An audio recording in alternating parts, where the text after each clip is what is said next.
So let's talk about applying for remote sales jobs the right way. I promise you, if you submit your applications like this, you will get way more interviews and way more offers.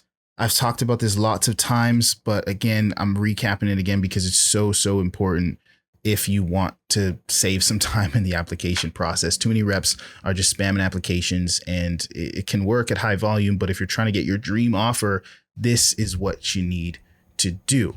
First and foremost, what happens with applications in general? You submit an application, it goes into some kind of tracking system, CRM for the business or sales manager or recruiter, and you're one of 20, one of 50, one of 100, one of 1,000 other reps that are in that CRM. And if you're applying to like a recruiter's pipeline, you're one of tens of thousands. I've talked to recruiters that have got 50,000, 100,000 reps or more in their pipeline. So if you're just submitting the application and waiting for a response, good luck, unless that application was super standout. But even if it was, just the chances that they see yours in the sea of applicants is a little bit low. But again, not meaning that you can't get seen. It's just going to take a lot longer to get seen for most of these, these jobs that you're applying in that way. So what you need to do instead, not instead, in addition to, right, is reach out directly to the business via phone, via email, via social media platform. If you have the name and contact of the direct person that manages the sales team, you need to reach out directly, because we as human beings, just in general, check our socials and our direct contact channels much more than we'll look at any kind of CRM backend, form response sheets thing. Think about how often you check your DMs, be it LinkedIn, Instagram, whatever your most used platform. How often do you check your DMs? Or how more likely do you have it set up and ringed up to your phone to kind of come up as soon as something incoming comes in? It's much more likely than the chances of them getting a notification as soon as you submit an application to some kind of backend CRM. So you want to reach out directly. And when you're reaching out directly, you want to make sure that you're following up with that lead, especially if you really want to land the role.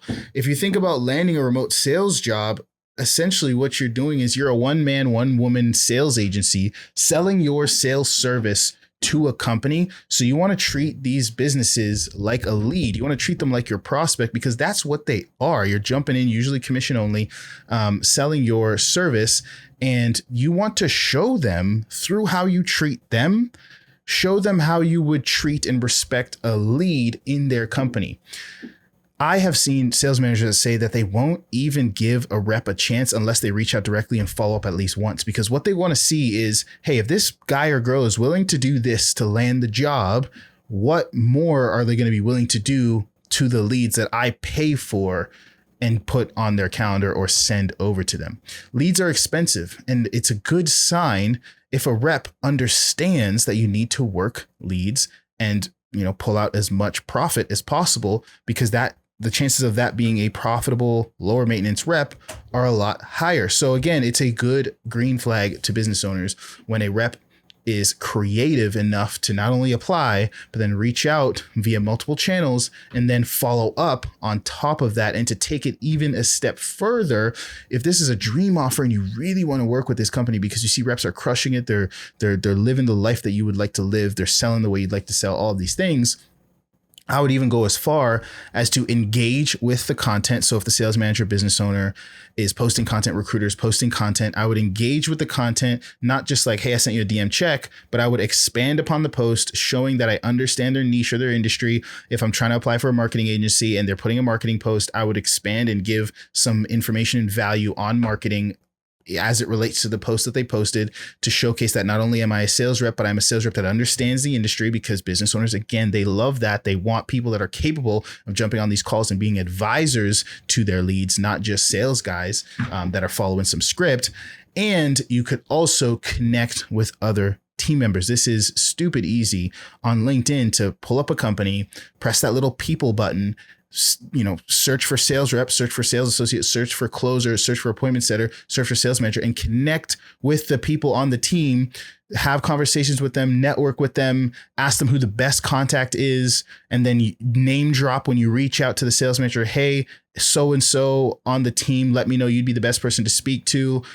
All of these things are going to get you in the door, are going to make it easier, are going to make it faster for you to actually land interviews and land offers instead of just applying and waiting. And if you want to know what that first initial message should be, check out the other videos I have on this channel. I've made tons of videos on what that message to a recruiter, to a sales manager, to a business owner should be that's actually going to get a response, not just, hey, I'm a closer, or hey, I saw you're hiring. You want to put a good structured message that gives value and shows them why you're a great fit. And again, I talk about that in other videos I've posted. So try this out. Make sure you're doing all of these to land roles quicker. Hopefully that helps. I'll see you guys in the next video.